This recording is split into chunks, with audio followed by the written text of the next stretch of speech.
히브리서의 주제는 대제사장 기독론입니다. 히브리서에서 처음으로 대제사장이라는 말을 예수 그리스도께 적용을 했습니다. 주제는 대제사장 기독론. 두 번째는 구조가 있어요. 첫째는 대제사장. 이것은 다른 말로 하면 구속주입니다. 1장에서 6장.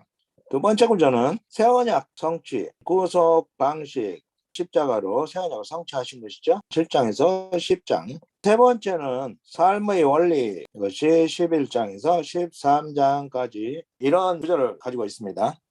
이 성막은 뭔가? 출애굽기 25장에서 40장까지 성막을 지었죠. 이 성막은 바로 예수의 모형이었습니다. 성막 문은 구원의 문이신 예수 그리스도를 예표하는 것이고, 번제단과 물두멍은 노수로 되어 있습니다. 노수는 심판을 상징해요. 번제단은 죄 소각장이죠. 이것은 심판 받으신 예수 그리스도를 상징해요.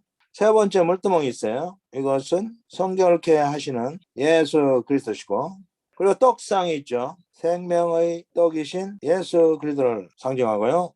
금등자는 세상의 빛이신 예수 그리스도, 분향단은 대제사장이신 예수 그리스도. 지성소에는 언약궤가 있죠. 언약궤는 이렇게 돼 있어요. 언약궤가 이렇게 있다면 언약 돌판을 넣는 궤죠. 근데 중요한 것이 뚜껑이에요. 뚜껑. 두 그룹이 이렇게 날개를 펴가지고 있죠. 첫째는 하나님의 보좌를 상징하고요. 뚜껑이 속죄소예요. 우리의 죄를 덮어주신 예수 그리스도. 구약은 약속입니다. 약속을 구체적으로 말해준 것이 바로 레위기예요. 구약에서 말한 약속은 이거예요. 한마디로.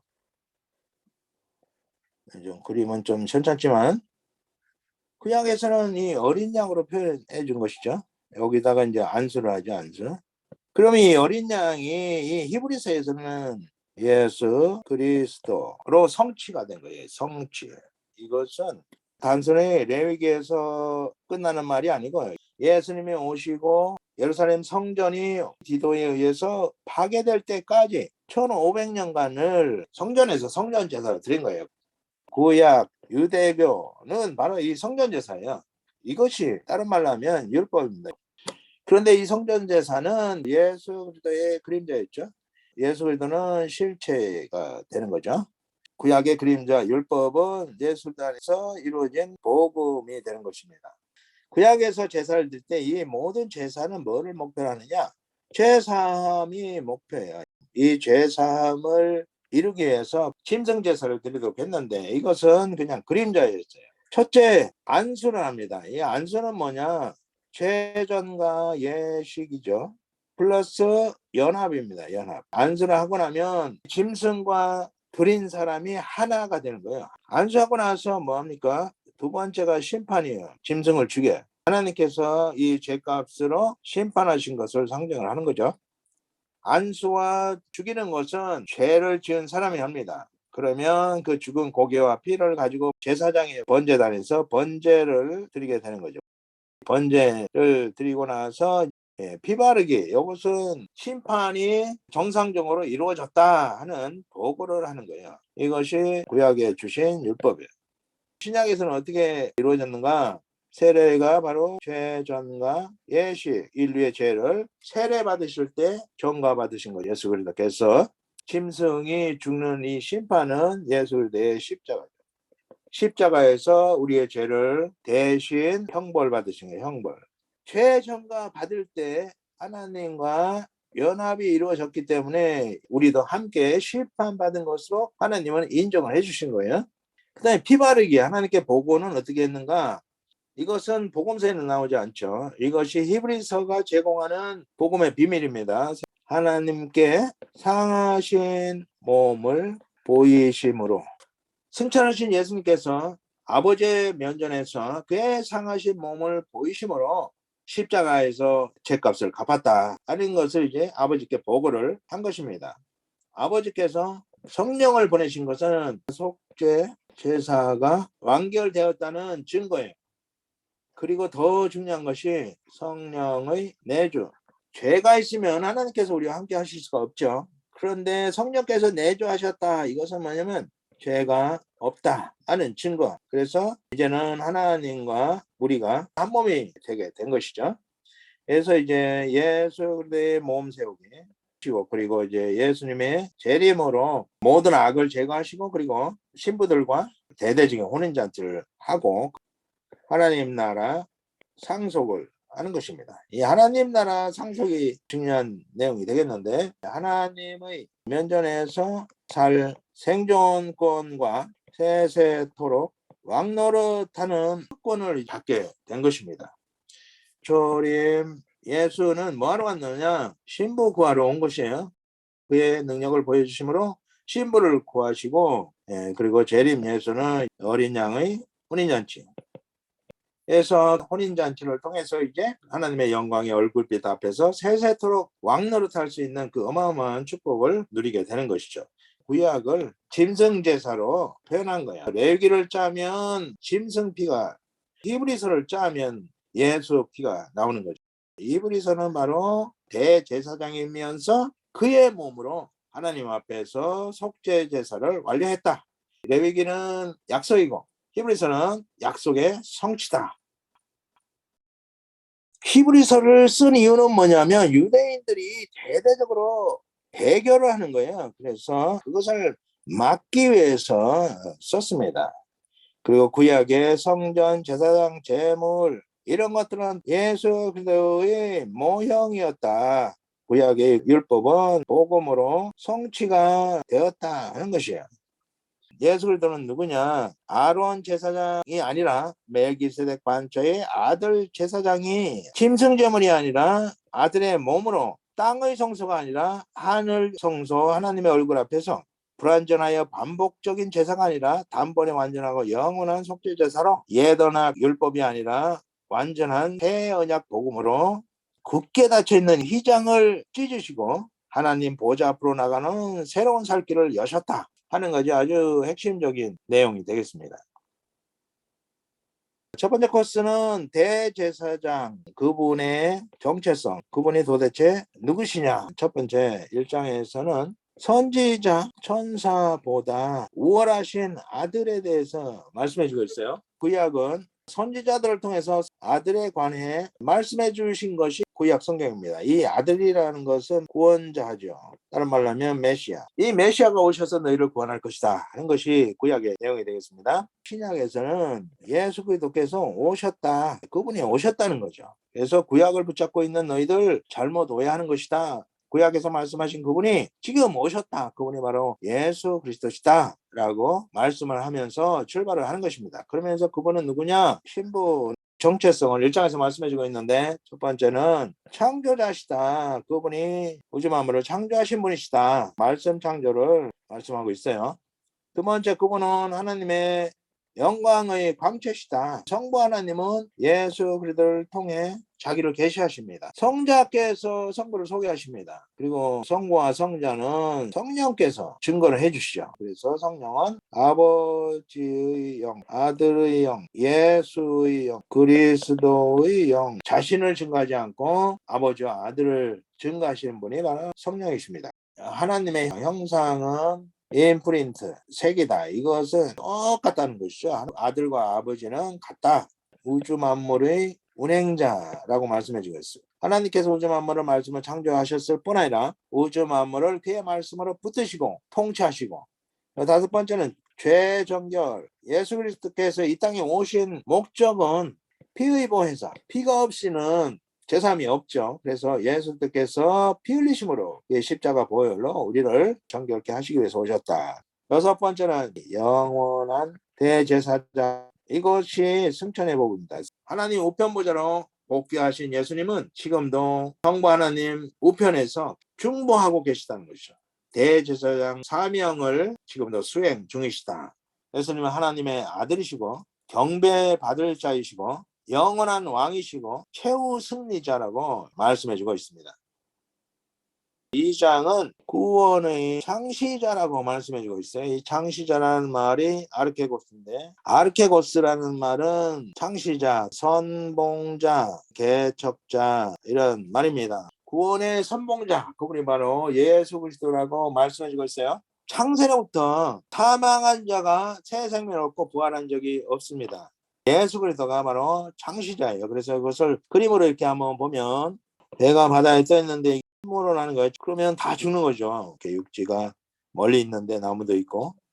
근데 어떤 사람이 밧줄을 어깨에 걸고 갈 수 없는 먼 거리를 가가지고 이 나무에다 다 밧줄을 맨 거예요. 그러면 다른 사람들은 이제 이 밧줄을 붙잡고 이렇게 구원을 받게 되는 거죠. 그러면 이 사람이 누구냐? 이분이 바로 선봉자라는 거죠. 나머지는 뒤를 따라가기만 하면 되는 거죠. 사망을 이기시고 첫 부활.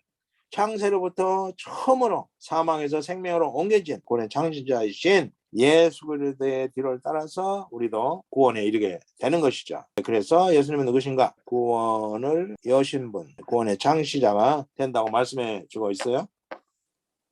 두 번째는 이렇게 구원의 창시자가 되시면서 예수들은 새 인류의 조상이 되었다고 말씀해 주고 있어요. 그럼 새 인류가 있으면 옛 인류도 있죠. 옛 인류. 아담족입니다. 아담의 범죄로 인해서 아담은 죄와 사망 안에서 종노릇하게 만들었어요, 우리는. 그런데 새 인류를 창조하신 예수님, 둘째 아담이신 예수님께서는 그의 십자가로 구원을 여시고 우리를 의와 생명 안에서 왕노릇하게 하신 것이죠. 그러면서 예수들은 새 인류의 조상이 되었습니다. 3장에서는 모세보다 아들이라고 말씀해주고 있는데요. 먼저 예수님은 누구신가에 대해서 사도시여 대제사장이라고 말씀해주고 있어요. 사도는 보내심을 받은 거죠. 피의 보혜사로 하나님의 보내심을 받고 이 땅에 오셨습니다. 대제사장은 구원의 중보자, 우리를 구원하시기 위해서 예수 그리스도가 중보자가 되셨고 천상으로 복귀해서도 천상 사역을 계속 하시고 계신데 그것이 바로 대제사장 사역이죠. 사도는 내려오셨고 대제사장은 이제 올라가신 거죠. 우리를 십자가에서 구원하시고 우리를 안고 하나님 우편에 앉으신 거죠. 우리가 육신의 몸을 가지고 있기 때문에 이 땅에 머물러 있지만 육신의 장막을 벗는 순간에 우리는 예수님과 함께 하나님 보좌 우편에 앉게 되는 것입니다. 두 번째, 모세보다 아들은, 모세는 하나님 집 종이었어요. 청직이. 그러나 아들은 하나님 집 아들이면서 하나님 집을 세우는 자. 예수들은 건축가입니다. 하나님 집은 하나님이 거하시는 성전. 그래서 예수님께서 그의 몸으로 성전을 세우시고 그것을 새 성전이라고 했죠. 이 새 성전은 바로 교회입니다. 예수 그리스도와 한 몸을 이룬 우리를 교회로 하나님의 집이다. 이렇게 표현을 해주고 있어요. 4장은 여호수아보다 아들의 우월성을 말씀해주고 있어요. 여호수아는 가나안 땅에 이스라엘을 데리고 갔는데 그런데 안식을 못했어요. 아들 예수는 여호수아라는 말이죠. 여호수아는 하나님은 구원이시다 하는 뜻이죠. 예수께서 하나님 백성을 구원하시기 위해서 이 땅에 오셨는데 여호수아가 주지 못한 안식의 회복자로 오셨습니다. 예수님은 안식일의 주인이라고 말씀하셨죠. 안식은 하나님의 즐거움에 참여하는 것이 안식입니다. 우리가 이 땅에서 승리하는 승리는 뭔가? 이것은 하나님의 영광에 참여하는 것이 바로 승리입니다. 요한복음 11장 40절에 내 말이 네가 믿으면 하나님의 영광을 보리라. 우리가 하나님의 영광을 보지 못하는 것은 믿지 않음 때문입니다. 5장에서는 아론 제사장보다 아들 제사장, 레위 계통의 사람 제사장은 다 죄인입니다. 그래서 자기도 죄인이기 때문에 속죄 제사가 필요했습니다. 중요한 것은 제사장의 역할은 백성들의 죄를 사함받게 하는 것인데 죄 문제를 해결하지를 못했어요. 1500년간이나 레위 계통의 제사장들이 일을 했지만 죄사함을 이루지를 못했습니다. 그래서 결국은 멜기세덱 반차의 아들 제사장으로 죄사함의 역사를 이루기로 하신 것이죠. 그러면 아들 제사장은 어떻게 죄사함을 이뤘느냐? 심한 통곡과 눈물로 죽기까지 순종하심으로 구원의 근원이 되셨습니다. 아들 제사장도 쉽게 된 것이 아닙니다. 그도 우리와 똑같은 인성을 가지셨기 때문에 십자가 앞에서 떠셨습니다. 두려워했고 전율을 느꼈습니다. 그래서 할 수만 있으면 이 잔을 내게서 지나가게 하옵소서. 간절히 기도할 때 그 떨어지는 땀방울이 핏방울처럼 되더라. 그 어마어마한 형벌을 당하시고 구원의 근원이 되셨다 하는 것이죠. 그래서 아론 제사장, 레위 계열의 제사장이 할 수 없는 것을 아들을 통해서 이루신 것이죠. 결론적으로 이로 인해서 어떤 결과를 얻게 됐는가? 고린도전서 15장 22절. 아담 안에서 모든 사람이 죽음과 같이 그리스도 안에서 모든 사람이 삶을 얻으리라. 아담 안에서 사망, 예수 그리스도 안에서 모든 사람이 삶을 얻게 돼. 6장은 먼저 배교를 경고하고 있습니다. 기독교에서 유대교로 다시 넘어가는 자들을 막기 위해서 여러 차례 배교를 경고하는 내용이 있는데요. 여기서는 특별히 도의 초보를 되풀이하지 말고 성숙하라. 도의 초보는 율법이에요. 예수 그리스도가 기독교의 핵심이고 복음의 핵심이에요. 구약에서는 다 예수 그리스도를 지시하고 있는 거예요. 이 예수 그리스도. 도의 초보는 뭐냐면 이건 율법이에요. 다시 구약의 율법, 이것이 바로 유대교죠. 유대교로 다시 돌아가려고 하는 거야. 유대교는 예수 그리스도를 버렸기 때문에 뭐를 붙잡았느냐? 율법이죠. 율법. 율법의 정교법에는 성전, 제사가 있었죠. 또 안식일을 철저하게 지키죠. 그리고 할례를 철저하게 지키고요. 절기라든가 11절을 철저하게 내서 양념거리에서도 11절을 뗄 만큼 기도를 열심히 하고 금식도 하고 구제도 하고 이런 것들만 붙잡는 거예요. 이런 것들. 예수 그리스도는 핵심이라면 이것은 그냥 껍데기예요. 껍데기. 예수 그리스도를 둘러싼 울타리. 이런 것들을 붙잡으니까 율법주의, 결국은 율법주의는 다 우상 종교예요. 그래서 예수 그리스도를 잃어버린 우상 종교가 된 것이죠. 우리도 예수 그리스도를 잃어버리고 주일 성수라든가 11조라든가 기도라든가 이런 것만 붙잡으면 뭐가 되냐면 껍데기만 붙잡는 것이 되는 거죠. 그러면 결국 뭐에 빠지냐? 종교인, 구원을 누리지 못하고 예수 생명을 공급받지 못하는, 그래서 말라버리고 화석화되는 종교인으로 전락할 수가 있다. 두 번째는 영원한 대제사장이라고 말씀해주고 있는데 이것이 아주 중요한 승천의 복음입니다. 우리에게 이러한 대제사장이 있다 하는 것이 어마어마한 축복이죠. 하나님 앞에 나가는 길을 휘장이 가로막고 있었는데 이 휘장을 예수 그리스도의 몸으로 찢었다는 것이 굉장히 중요합니다. 그의 몸으로, 그가 죽으심으로 은혜의 보좌로부터 나오는 생명의 물을 공급받는 것이 완전히 끊어져 있었, 단절돼 있었는데 예수님께서 이 휘장을 그의 몸으로 찢으셨다. 찢으시면서 뭐가 열려졌느냐? 이 찢음으로 인해서 하나님 보좌 앞으로 나아가는 새로운 살길 또는 생명길을 여신, 이것이 아주 중요한 복음이 되겠습니다. 예수님께서 이 길로 먼저 가셔가지고 하나님 우편 보좌에 앉으심, 우편 보좌에 앉아가지고 영원한 대제사장 직무 수행 중, 여기에 앉으셔서 본격적으로 대제사장 직무를 수행하고 계시다 하는 것이 이 히브리서가 말씀하는 승천의 복음입니다. 예수 그리스도와 한 몸이 되었기 때문에 우리는 이미 예수와 함께 하나님 우편에 앉았기 때문에 영혼의 닷을 이미 내렸다. 흔들림이 없는 영혼의 닷을 이미 내렸다는 것. 이것이 히브리서가 주는 엄청난 승천의 복음입니다. 두 번째 코스는 새 언약 구속 방식에 대해서 말씀해 주고 있는 내용이 되겠습니다. 7장. 레위 제사장에서 아들 제사장으로 교체가 됐어요. 교체. 대제사장은 자기도 역시 죄인입니다. 그리고 예수님은 죄가 없으시죠? 그 레위 제사장은 짐승 제물로 제사를 드렸고요. 아들 제사장은 자기 몸으로 속죄 제사를 드렸습니다. 레위 제사장은 1500년간 반복적으로 드렸고, 이 반복적으로 1500년간 드렸다는 것은 제사의 불완전성을 말해주는 거예요. 예수님은 단번에 속죄 제사 완료. 그래서 이것을 더 좋은 언약이라고 합니다. 이 더 좋은 언약이란 말은 새 언약이란 말이에요. 옛 언약을 예수 그리스도께서 단번에 속죄 제사를 드리심으로 새 언약으로 회복을 하신 거죠. 이 언약이라는 말은 하나님은 나의 하나님이 되시고 나는 그의 백성됨이죠. 언약은 다른 말하면 관계다. 하나님은 나의 하나님이 되시고 나는 그의 백성됨. 하나님은 나의 아버지가 되시고 나는 그의 아들됨. 하나님은 나의 신랑이 되시고 나는 그의 신부됨. 하나님은 나의 머리가 되시고 나는 그의 몸. 지체됨의 관계가 피제사로 인해서 다시 회복되었다 하는 것이죠. 새 언약은 어떻게 이루어졌느냐? 성만찬 때 제자들과 언약을 체결하셨죠. 그리고 십자가로 언약을 완성하시고 그리고 부활로 언약을 보증하셨죠. 이렇게 예수님께서 이 땅에 오셔가지고 이루신 가장 큰 사역이 뭐냐? 그는 바로 새 언약, 하나님과의 관계를 회복한 것이 되겠습니다. 8장은 옛 언약, 율법에서 새 언약, 복음으로 바뀌어진 거야.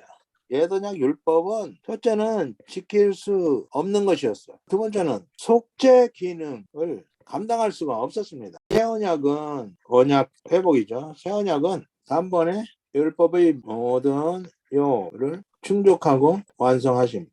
단번에 예수님께서 율법의 모든 요구를 다 완료하셨습니다. 옛 언약은 지킬 수 없는 것이고 속죄의 기능도 없었는데도 불구하고 왜 계속해서 이 율법을 지키게 하셨는가? 이 율법의 구속사적 기능이 있어요. 첫째는 죄인식, 죄를 깨닫게 하시고, 둘째는 죄로 결박을 합니다. 꽁꽁 묶어가지고 꼼짝 못하게 해서 결국은 어디에 도달하냐? 오호라 탄식을 하게 돼요. 이 탄식 가운데서 누가 나를 건져낼까? 이 완전한 절망의 자리에서 예수 그리스도를 대망하게 하는 것이 이 율법의 구속사적 기능이 되겠습니다. 9장은 짐승피보다 아들의 피로, 레위기는 다 짐승피 제사죠. 그래서 레위기를 짜면 짐승피가 나오는 거예요. 아들의 피로. 히브리서는 짜면은 아들의 피가 흐른다. 구약 제사는 첫째, 첫 장막 성소에서 제사장이 분향을 하고 등불을 밝히고 진설병을 안식일마다 교체하고, 둘째 장막 지성소에는 대제사장이 1년에 한 번 이스라엘의 모든 죄를 속죄하기 위해서 들어갔습니다. 첫 장막은 성소, 둘째 장막은 지성소입니다. 여기에서 대제사장이 1년에 한 번 이스라엘의 속죄를 하기 위해서 들어갔지만 완료하지를 못했습니다. 그래서 신약 제사, 레위인 제사장이 아닌 아들 대제사장이 짐승 피 아닌 아들의 피로 땅의 성전이 아닌 하늘 성전에서 1500년간 반복했던 제사가 아닌 단번에 속죄 제사를 완료했다는 것이죠. 이 죄는 피 흘림을 요구합니다. 그래서 율법을 따라 모든 물건이 피로써 정결하게 되나니 피 흘림이 없은즉 제사함이 없느니라. 히브리서 9장 22절을 예수의 몸으로 성취를 하게 된 것이죠. 10장은 휘장을 여시고 생명길을 여심, 이것이 핵심입니다. 예수님이 이 땅에 왜 오셨는가? 휘장 찢으러 오셨어요. 죄 때문에 휘장이 굳게 닫혀 있었습니다. 하나님 보좌 앞에 누구도 나갈 수가 없어요. 그러므로 하나님의 보좌로부터 흘러나오는 생명의 물을 마실 수가 없었던 거죠. 휘장을 예수의 몸으로 찢으시고 생명길을 여신 거죠. 보좌로 나아가는 길을 여신 것입니다. 이것을 위해서 하나님께서 한 몸을 예비하셨다라고 말씀해 주고 있어요. 구약의 짐승 제사를 싫어하시고 한 몸을 하나님께서 예배하셨다. 이 말씀은 요한복음 1장 29절에서 구약의 마지막 선지자이면서 구약 전체를 통틀어 한마디로 세례 요한이 선포를 했습니다. 보라, 세상 죄를 짓고 가는 하나님의 어린 양이로다. 이것은 구약 전체의 핵심입니다. 그리고 레위기의 핵심이에요. 하나님의 어린 양의 그림자로서 1500년 동안 제사를 드리게 했던 것이죠. 한 몸을 예배하셨다. 이것은 하나님께서 예수 그리스도의 몸으로 우리의 죄값을 대신 받으시고 하나님 백성으로 회복을 해주신 것이죠. 두 번째는 회장 찢으심. 회장을 찢었다는 것. 그래서 예수님께서 이 땅에 오신 목적이 휘장을 찢으러 오신 거예요. 그래서 이렇게 성전이 있다면 성전 안에 성소와 지성소가 있는데 성소, 여기는 지성소죠. 그 사이에 이 휘장이 굳게 닫혀 있어가지고 누구도 여기에 하나님의 보좌 앞에 나갈 수가 없었어요. 아담 이래로 굳게 닫혔던 이 휘장, 굳게 가로막았던 담을 예수 그리스도께서 그의 몸으로 헐으신 거죠. 그리고 하나님 보호자 앞으로 나아가는 새로운 살길, 생명의 길을 예수 그리스도께서 열어주셨다. 히브리서 10장 20절이 아주 중요한 말씀인데요. 그 길은 우리를 위하여 휘장 가운데로 열어놓으신 새로운 살길이요. 휘장은 곧 그의 육체니라. 예수 그리스도의 몸으로 굳게 닫혔던 휘장을 찢으시고 우리로 하여금 예수 그리스도의 뒤를 따라 하나님의 보좌 앞에 나아가게 하셨다. 세 번째 코스, 삶의 원리. 11장은 믿음장으로, 이 믿음이 뭐냐, 불신자에게 믿음은 예수 그리스도를 영접하는 것. 이미 예수를 영접한 자에게 믿음은 하나님의 약속을 붙잡는 것. 그것이 믿음입니다. 믿음의 사람들을 소개해주고 있어요.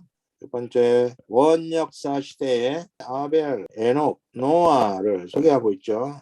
아벨은 컴으로 피제사를 드렸습니다. 가인은 곡물제사를 드렸는데 이 피제사를 드렸기 때문에 하나님께서 연락하셨는가? 믿음으로 아벨은 가인보다 더 나은 제사를 하나님께 드림으로 의로운 자라 하시는 증거를 얻었으니 믿음의 제사였다는 거죠. 그러면서 이어서 말씀하시기를 믿음이 없이는 하나님을 기쁘시게 하지 못하나니 하나님께 나아가는 자는 반드시 그가 계신 것과 또한 그가 자기를 찾는 자들에게 상 주시는 이심을 믿어야 할지니라.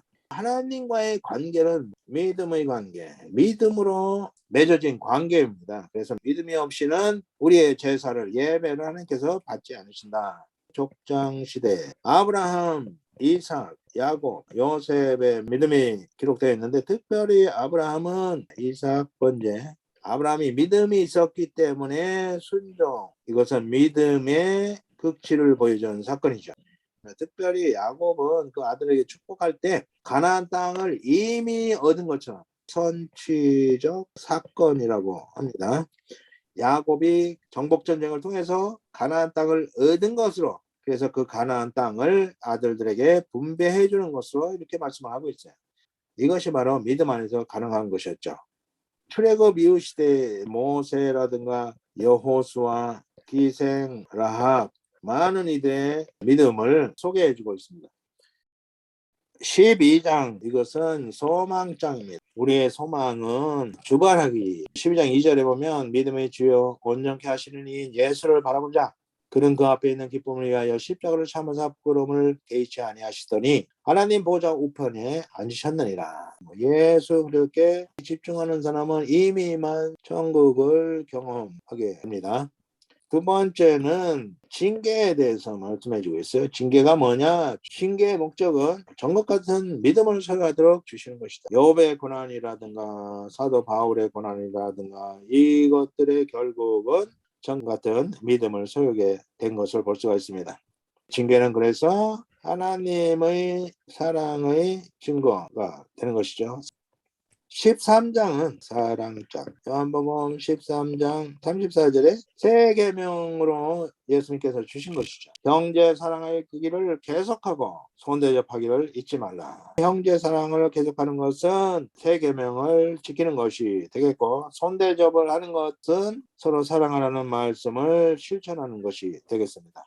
결혼을 중히 여기고 침소를 더럽히지 말라. 이것은 기독교의 성윤리가 되겠죠.